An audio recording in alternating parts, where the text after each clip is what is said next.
good evening, and good afternoon. I hope you guys been having a fantastic week. I know I have. And just last week, it was Mother's Day. So happy belated Mother's Day to all the mothers out there. I hope you had a fantastic day and you were able to eat at any restaurant you wanted to. But anyway, we have a fantastic episode for you today because I want to talk about something that has been on my mind ever since the trailer dropped for the Good Times animated reboot on Netflix, and that is Destructive Adaptations. Now, Destructive Adaptations is basically when a company decides to either do a continuation of an already established show/movie with a new show/movie, or they decide to do a reboot under a new format.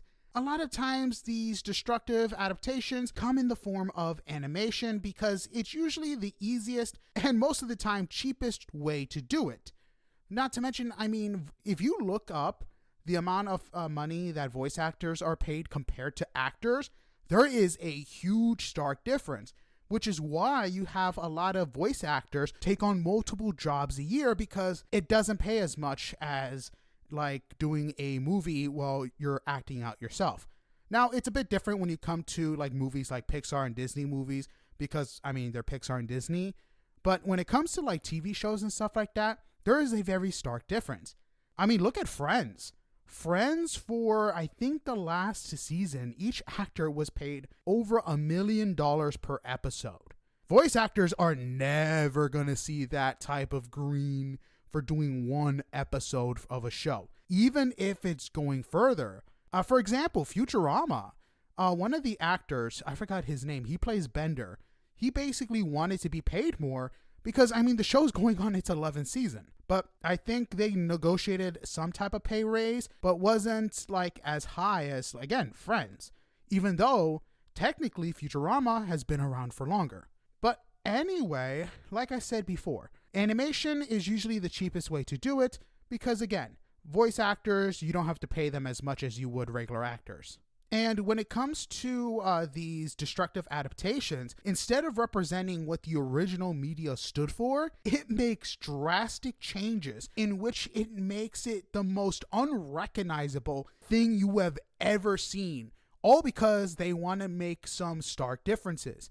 Maybe make it stand out more, or they think that bad press is good press, or any press is good press at that point.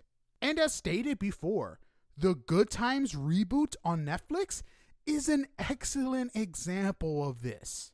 For those of you who've never watched the original show back in the 70s was actually a spin-off of the show Maude, which ironically enough was also a spin-off of the show All in the Family. The show Good Times was centered around the Evans family, who lived in public housing in Chicago and basically lived in the ghetto where they tried to survive, while also trying to become successful so they can basically leave the projects.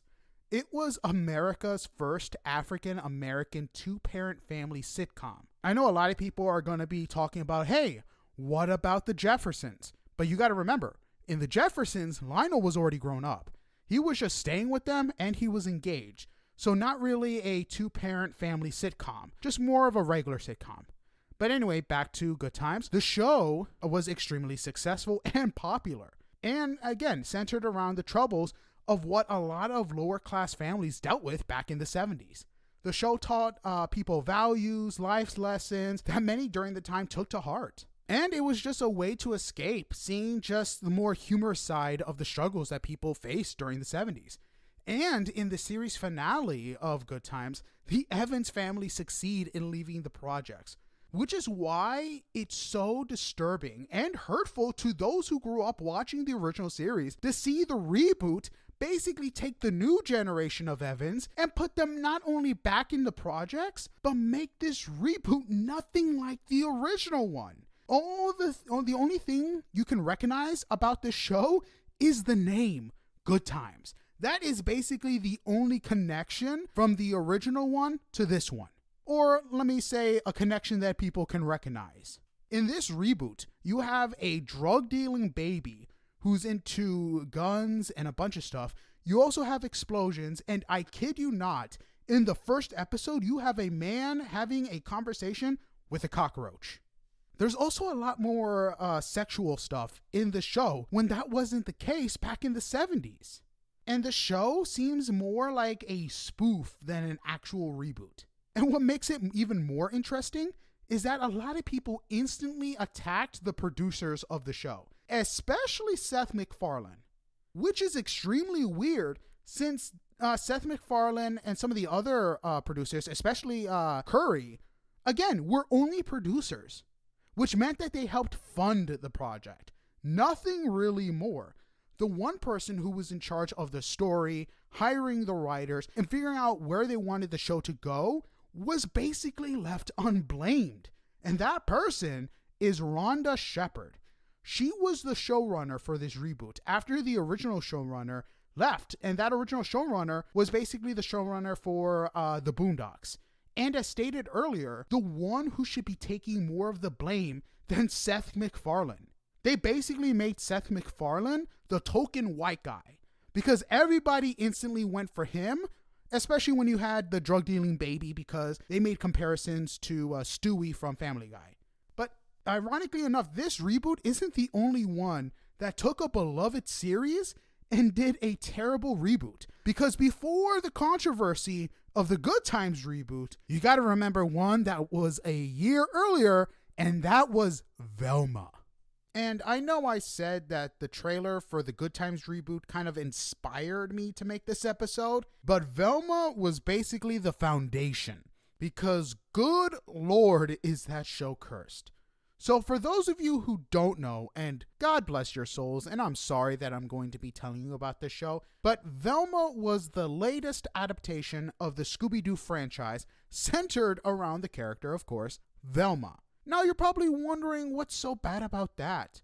Well, the creator of the show not only changed Velma's ethnicity to, at this point, you'll probably say, but didn't the Scooby-Doo movie that just came out make her Hispanic? And I'm like, yeah, but they decided to do it again because at this point they're playing hot potato with Velma's ethnicity to now Indian. But they also made it an adult, raunchy cartoon. The show's jokes are cringeworthy. The amount of man-hating jokes in the show is insane. And for some reason, the show's creator has such an angst against white people, especially the men. They basically made fun of Fred and used him as a punching bag throughout the entirety of the series. And he was the only person whose ethnicity hadn't changed. When it came to Daphne, they made her Asian. And when it came to Shaggy, they made this man black. And if that wasn't bad enough, Velma was a self-insert of the show's creator, Mindy Kaling. And if that name sounds familiar, she played Kelly in The Office. And what you're probably asking is a self-insert is basically when the creator of something, or the showrunner, basically puts herself into the show. So basically, Velma turned into Mindy Kaling, which was not a good thing. And boy, did the internet go insane after watching the first trailer. Everyone hated the show, and for good reason. There was no reason to make such a drastic change the way they did. Everyone on the show basically tried to call everyone hating on the show a racist, and that said they were basically proud of making the show.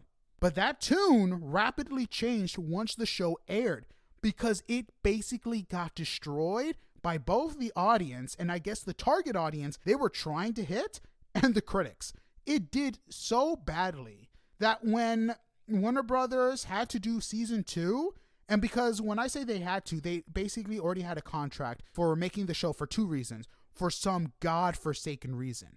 When season 2 was basically upon us, they didn't release the trailer until 2 weeks before its premiere. They didn't even do no marketing, no advertising, and the creator, Mindy Kaling, the person who was like, I'm so proud of the show, I love the show and everything about it, did nothing to advertise the show either.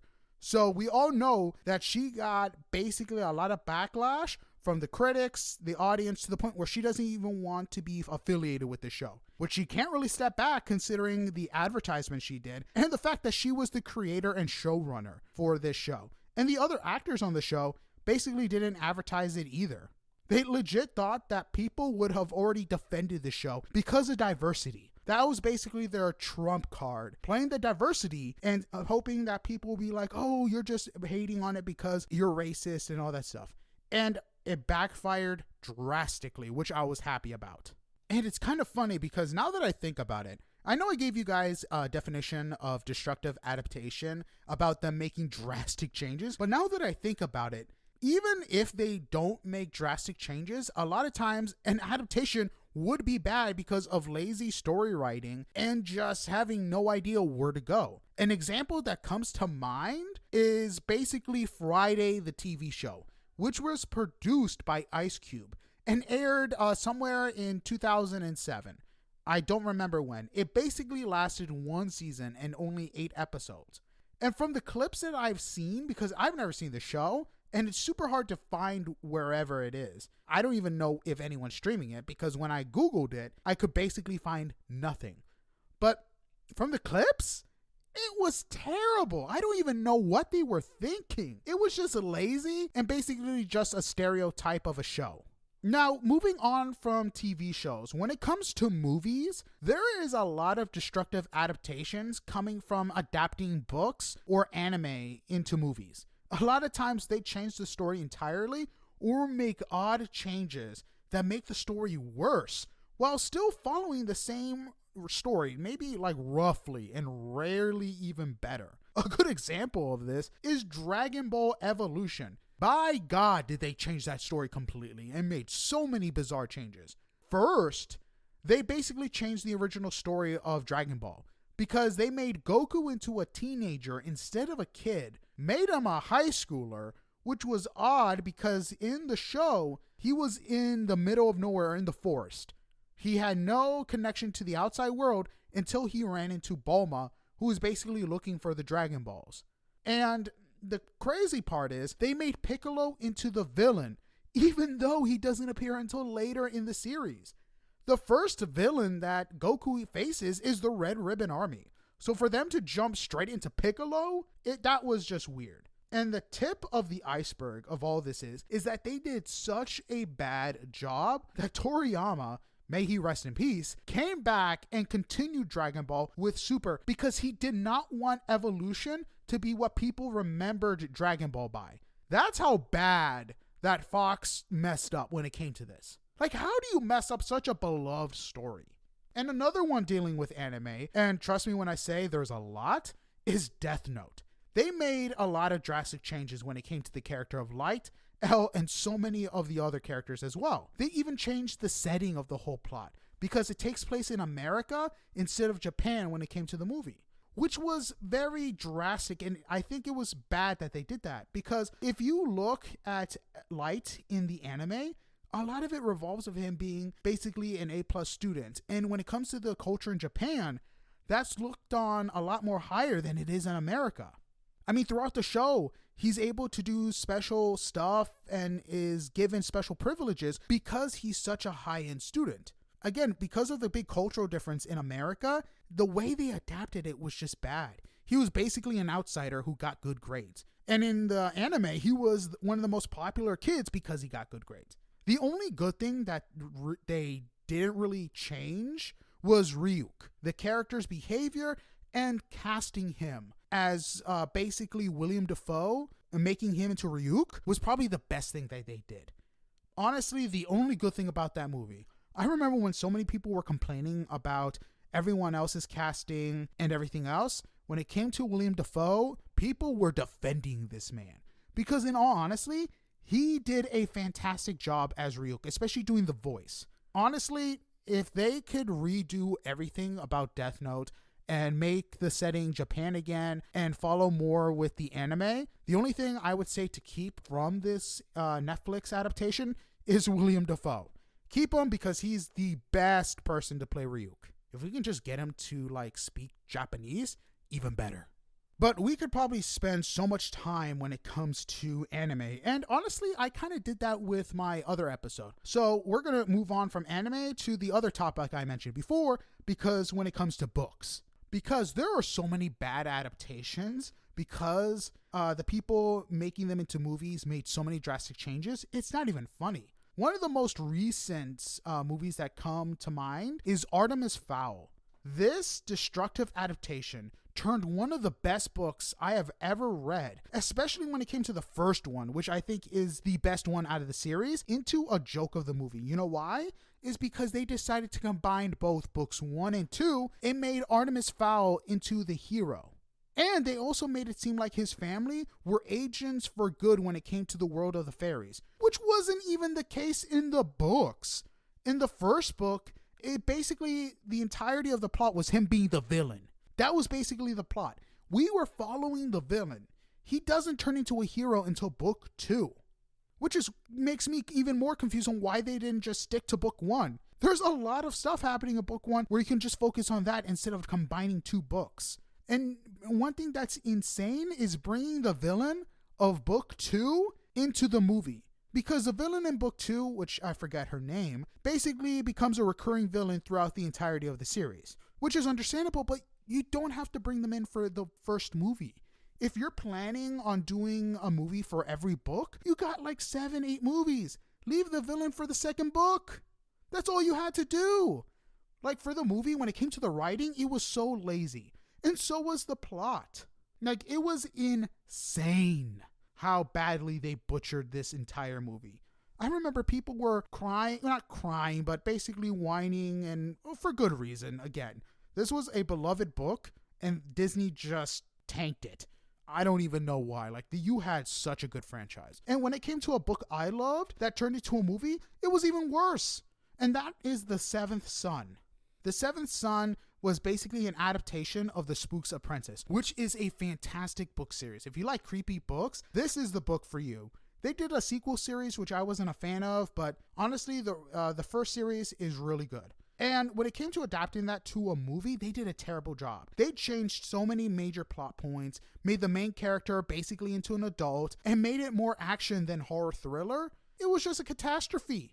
And one of the oldest examples I can think of is Aragon. I never read the books. I have friends who've read the books. It just wasn't for me. But from my understanding, they basically did the same thing that they did with Artemis Fowl by combining a few plot points from different books. And it's getting another reboot like Percy Jackson did. But this time they're doing the same route with Percy Jackson where they're making it into a series. And from my understanding, that's probably the best way to adapt this book.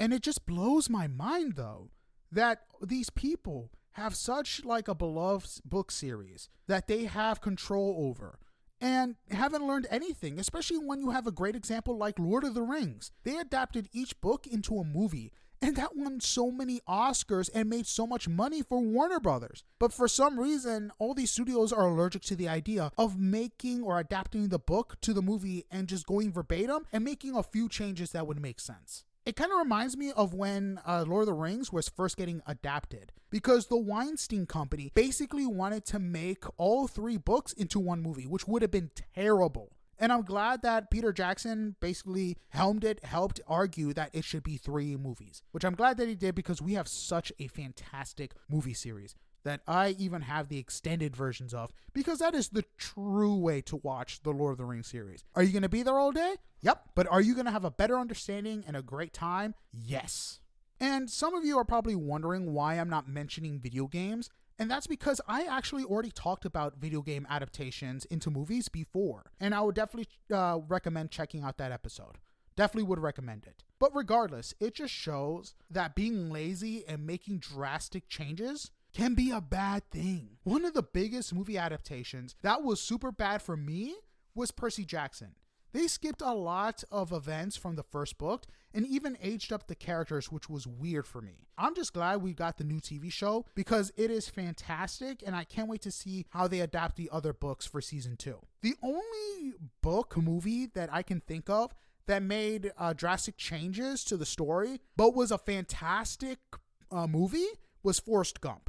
That is probably the only time or a movie to book that I can think of that the author was mad, but everybody else was happy. I know a few of you will probably mention The Shining, but they really didn't make that many drastic changes. And not to mention, when it comes to Stephen King, I mean, when he finally adapted The Shining into his own version, it was terrible. Let's be honest. Kubrick basically saved that movie, and it's more beloved than anything else. Not to mention, if you give Stephen King any control over the writing for a movie script, it's going to be bad. I love the dude as an author, but as a script writer, he can't adapt his own work. It's just terrible. The one movie that I can think of that he did such a terrible job, even though it's his book, was the movie Cell. You had John Cusack and Samuel Jackson. It should have been a fantastic movie. It was terrible. And again, he was the lead script writer. How do you mess up your own adaptation? Like, it's just self-sabotage at that point. But anyway, I just am really hopeful that people will learn from these terrible mistakes, especially when it comes to making changes. Because again, when it comes to books, to movies, or any other things like that, anime, you have to make some changes. It's only natural because you can't do every single episode or every single word for the book because it may not translate well. But when it comes to drastic adaptations, especially when it comes to stuff like the Velma show we got or the Good Times, just don't. Just make your own show and make it into a new IP. Because taking franchises, already established franchises, and just turning them into a raunchy adult-like show, it's just really bad. I get a few of you are probably going to say, what about Lower Decks from Star Trek? That kind of gets a pass because in itself, it's making fun of itself, but it's taking new characters. Characters you probably like, original characters per se, and just making them do their own thing while making fun of themselves. And the logic and some of the plot points from the different shows and all that stuff. Like, do something like that with new characters, like a continuation. But also make it have the same heart, the same passion that these shows had. Because, again, Good Times is new characters, but having the same family. But they just didn't have the hearts, they didn't have the same vibes that Lower Decks did when it came to adapting for more an adult theme. Not to mention, they didn't go overboard as well. So that's the good thing about Lower Decks. So, again, that's all I got to say about this subject, and I'm really glad I could talk about it with you guys because it's been something that's been on my mind ever since seeing the Good Times reboot trailer. And this thing has been on my mind since seeing the Velma trailer. God, I really hope that Velma just dies into obscurity because I love Scooby-Doo. I really do. It's one of my favorite childhood franchises that even now, if they make a movie and put into theaters, I'll be the first one in line because I love Scooby-Doo. Hopefully it's better than the animated one. Hopefully they do a third one with James Gunn because, my God, those movies were fun. They were ridiculed a lot during that time when they aired, but through the ages, people came to appreciate them. And I did too. But anyway, that's it for this week's episode. I hope you guys enjoyed it. And I'll see you guys next week as we are doing an interview, part 2. When it comes to the Morbid Forest, we're going to be interviewing Naomi, who is the other co-creator. So I hope you guys are ready for another interview episode because it's coming. So I'll see you guys later. Sayonara, see you later, and have a good one. Goodbye.